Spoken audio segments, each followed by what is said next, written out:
आज का ये वीडियो हमारे आर्थराइटिस की Q&A सीरीज का एक हिस्सा है और इसमें जो क्वेश्चंस मेरे वीडियोस पे पूछे हैं लोगों ने उनका मैं जवाब दूंगा।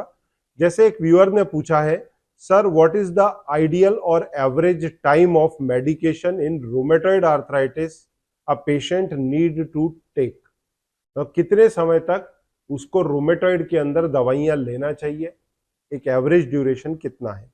दूसरा सवाल पूछा है, can we do stationary bicycle. तीसरा सवाल पूछा है, what is the solution for bony, please give valuable information. मतलब आर्थराइटिस में जो लोगों के घुटने ऐसे टेढ़े हो जाते हैं उसका क्या सॉल्यूशन है, तो वो इन्होंने पूछा है। इन सभी सवालों का जवाब इस वीडियो के अंदर हम देंगे। नमस्कार, मैं हूं डॉक्टर संजीव अग्रवाल और जैसा आप जानते हैं कि हम चाहते हैं कि हमारा देश एक हेल्दी इंडिया बने, हमारे लोगों की सेहत मजबूत हो। और पिछले कुछ सालों के अंदर डाइट को लेकर के काफ़ी सारे सवाल उठे हैं, परंतु जहां तक सवाल है आर्थराइटिस के अंदर डाइट का, इसका एक बहुत इंपॉर्टेंट रोल होता है। चाहे वो संधिवात हो, क्योंकि अक्सर संधिवात के मरीजों का वजन अधिक होता है, तो वेट लॉस करने के लिए डाइट फॉलो करना जरूरी है। उसी प्रकार से अगर किसी को इन्फ्लामेटरी आर्थराइटिस है तो अक्सर हम एक प्रोटोकॉल का लोगों को गाइडेंस देता हूं, इन्फ्लामेटरी आर्थराइटिस रेमिजन डाइटरी प्रोटोकॉल। तो इसके माध्यम से आप अपनी बीमारी को न सिर्फ कंट्रोल, उसका रेमिजन और नियर क्योर तक कर सकते हैं और दवाइयों के सेवन से भी बच सकते हैं। तो डाइट का एक बहुत बड़ा हाथ है और अक्सर मैं इसके वीडियोस आप लोगों के लिए लेकर के आता हूं। तो हम शुरू करते हैं आज के अपने वीडियो को सवाल और जवाब के सिलसिले में। पहला सवाल पूछा है, sir what is the ideal और average time of medication in rheumatoid arthritis a patient need to take. देखिए, ये बहुत ही जरूरी सवाल है और यही सवाल, इसका जवाब करोड़ों लोगों की लाइफ बचाएगा।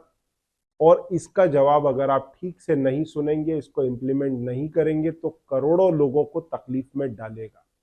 इसके लिए इस वीडियो को अपने ग्रुप्स में जरूर शेयर करें और जिनको भी रूमेटॉइड, इन्फ्लामेटरी आर्थराइटिस या ऑस्टियो आर्थराइटिस है, वो जरूर ध्यान से इस वीडियो को सुने, इंप्लीमेंट करें।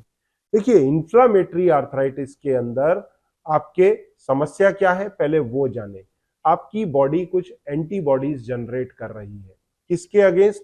कुछ एंटीजेंस के अगेंस्ट। तो ये टाइम बीइंग प्रोसेस तो नहीं है, ये तो लाइफ टाइम चलना है।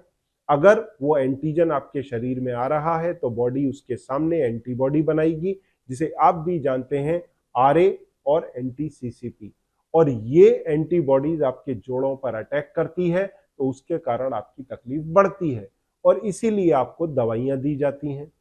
तो यदि आप दवाइयां ये सोच के खा रहे हैं कि आपकी कुछ समय में बीमारी ठीक हो जाएगी, आप क्योर हो जाएंगे, तो ऐसा नहीं है।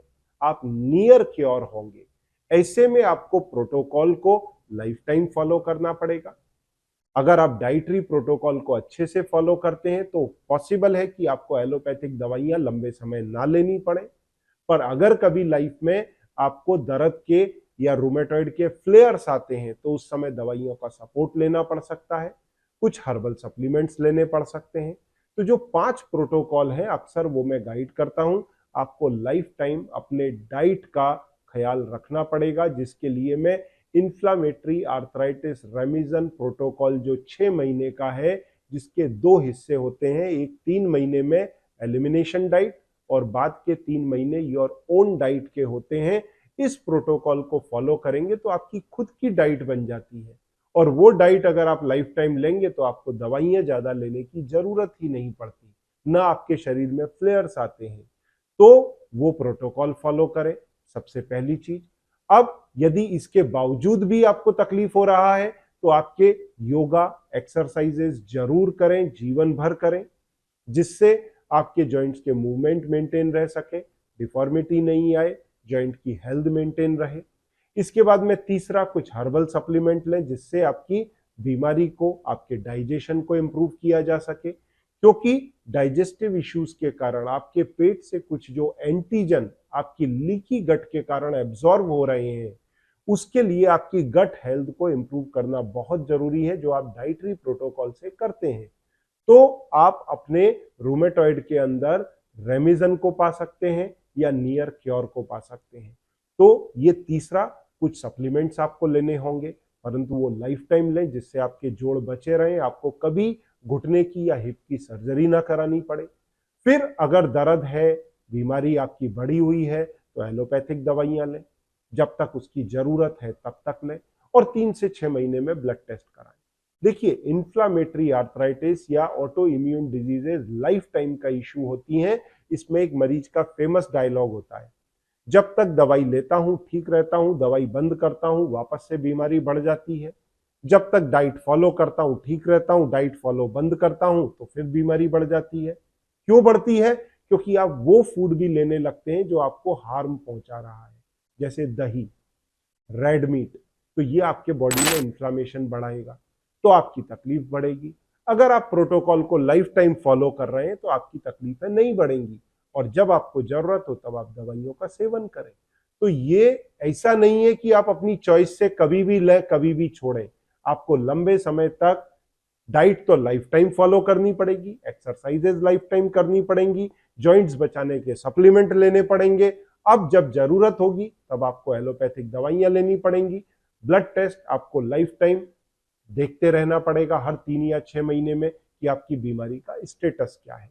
तो इन बीमारियों के प्रति सीरियस हो जाएं, अन्यथा आपके घुटने और हिप बदली होंगे, उंगलियों में पैरों में टेढ़ापन आएगा, आपकी लाइफ और अधिक तकलीफ में आएगी। तो उन सब चीजों से बचे रहें। अब इसके बाद में जो दूसरा सवाल पूछा है, वो पूछा है can we do stationary bicycle? कर सकते हैं। मैं एक अलग तरह की साइकिल आपको गाइड करता हूं, जिसे एयर बाइक कहते हैं, जो पैरों के साथ में हाथों से भी चलती है।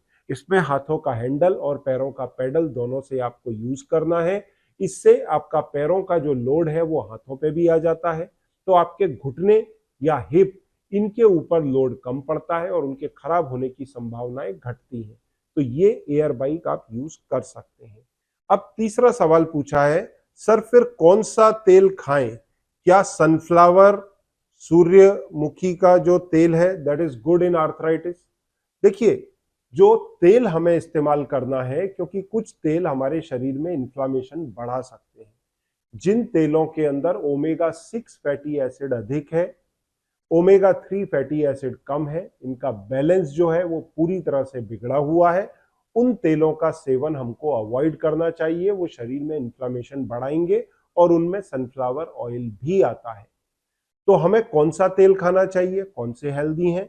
देसी घी फर्स्ट क्लास है, उसके साथ में ऑलिव ऑयल बढ़िया है, even mustard oil, canola oil that is good, या फिर नारियल का तेल भी एक बार लिया जा सकता है। हालांकि उसके अंदर ओमेगा 6 कम है और ओमेगा 3 की मात्रा काफी कम रहती है, ना के बराबर रहती है, पर वो भी उतना बुरा नहीं है।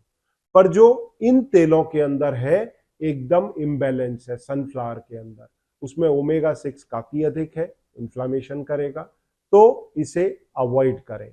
जो बेस्ट आपके लिए है, देसी घी, ऑलिव ऑयल, कैनोला ऑयल या फिर मस्टर्ड ऑयल, इनको आप सेवन कर सकते हैं सेफली। अब इसके बाद में जो नेक्स्ट सवाल पूछा है वो है, sir what is the solution of bony? Please give valuable information. Sir देखिए, बोनी जो है अगर पैदाइशी है, बचपन से है, तो कायदे से, देखिए इसको दो पार्ट में हम स्प्लिट करते हैं, बोनी या नॉकनी डिफॉर्मिटी, ये दो ही मेन डिफॉर्मिटी होती है। तीसरी है विंड स्वाइप डिफॉर्मिटी, जैसा आप सामने स्क्रीन पर देख पा रहे हैं। तो 3 तरह की डिफॉर्मिटी होती है, 90% होती है बोनी, 10% होती है नॉकनी, और 1-8%, 9% ये मान लीजिए नॉकनी, और 1-8% होती है विंड स्वाइप डिफॉर्मिटी। तो उसकी चर्चा तो हम ना करें, वही बेहतर है। तो मेन जो है वो है बोनी। अब इसको दो पार्ट में स्प्लिट करते हैं, बच्चों के अंदर और बड़ों के अंदर। बच्चों में अगर ये बोनी की समस्या या नॉकनी की समस्या जो ज्यादा करके होती है, नॉकनी की समस्या, और उसके 3 मेन कारण होते हैं, कंजेनाइटल, विटामिन डी की कमी या फ्लैट फुट। तो ऐसे में इसको अक्सर मैं ब्रेसेस के माध्यम से बचपन में ही करेक्ट करने की सलाह देता हूं, बजाय सर्जरी के।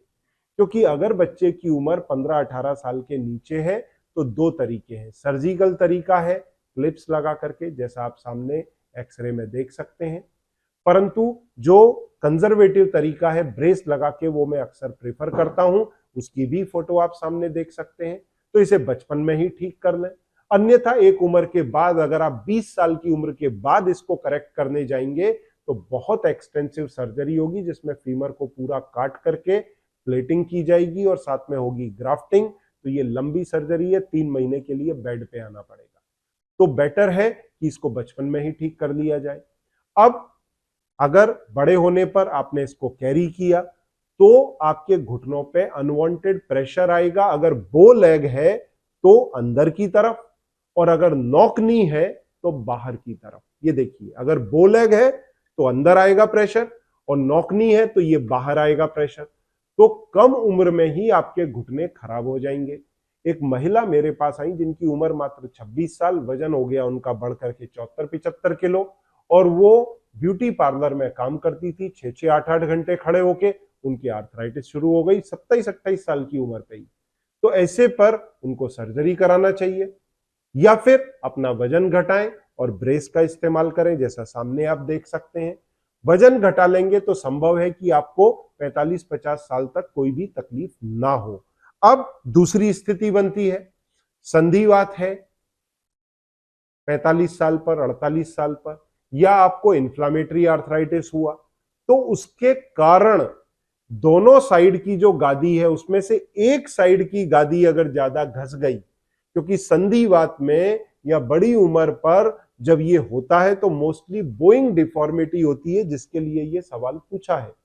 तो बोइंग डिफॉर्मिटी में आपके पूरा प्रेशर अंदर एक तरफ कार्टिलेज पर आने लगता है। तो ये कुछ ऐसा हो गया कि मैं किसी नॉर्मल इंसान को बोलूं टोज पर चलो तो टोज दुखने लगेंगे। तो वैसे ही अगर पूरे बॉडी का वेट एक साइड में आ जाएगा तो ये गादी कचूमर निकल जाएगा, इसका खत्म हो जाएगी। तो ये आर्थराइटिस तेजी से बढ़ेगी और डॉक्टर फिर बोलेंगे ऑपरेट करा लो भाई, घुटना जॉइंट बदली कराओ। तो आपको इसको करेक्ट करना चाहिए, जिसके 4 तरीके हैं बोइंग को, डिफॉर्मिटी को करेक्ट करने के। समय रहते स्टेज 1 स्टेज 2 में कर लिया, बहुत अच्छा है, आपके घुटने लाइफ टाइम चलेंगे। स्टेज 3 में करेक्ट किया तो जाकर के आप लंबे समय तक अपने घुटनों को एंजॉय कर सकते हैं, पर हो सकता है आगे जाके सर्जरी करानी पड़े। तो बो नी को करेक्ट करने के जो 4 तरीके हैं, पहला है एक्सरसाइज, जिसका देखिए मैंने साइड में आपको वीडियो डाला है। ये बेल्ट लगा के करेंगे, बहुत अच्छी बात है। दूसरा तरीका है इंसोल, चप्पल और जूते के अंदर लगता है। सब तरह के इंसोल मैंने दिखाए हैं आपको, जो एक तरफ से मोटा एक तरफ से पतला होता है। उसके बाद में तीसरा तरीका होता है एक्सरसाइजेस, और चौथा तरीका होता है ब्रेस। ब्रेस भी 3 तरह के हैं, मैंने सामने आपको दिखाए हैं। तो ये तरीके से आप अपनी बोइंग डिफॉर्मिटी भी करेक्ट कर सकते हैं और नॉक नी डिफॉर्मिटी भी करेक्ट कर सकते हैं। तो इससे आप सर्जरी को टाल सकते हैं जीवन भर के लिए या लंबे समय के लिए। तो ये तरीके अपनाएं, अपने आर्थराइटिस में लाभ पाएं, और इन वीडियोस को अपने फैमिली ग्रुप में जरूर शेयर करें, क्योंकि आर्थराइटिस घर घर की बीमारी है।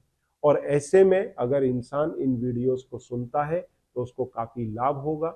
डाइटरी प्रोटोकॉल को सुधारेगा, वजन को सुधारेगा, एक्सरसाइज को करेगा, डिफॉर्मिटी को करेक्ट करेगा, लंबे समय तक अपने जॉइंट्स को बिना दर्द बिना तकलीफ के हेल्दी इस्तेमाल कर सकते हैं। या फिर सामने दिए गए नंबर पर कांटेक्ट करें, मेरी टीम आपकी मदद करेगी। Thank you very much.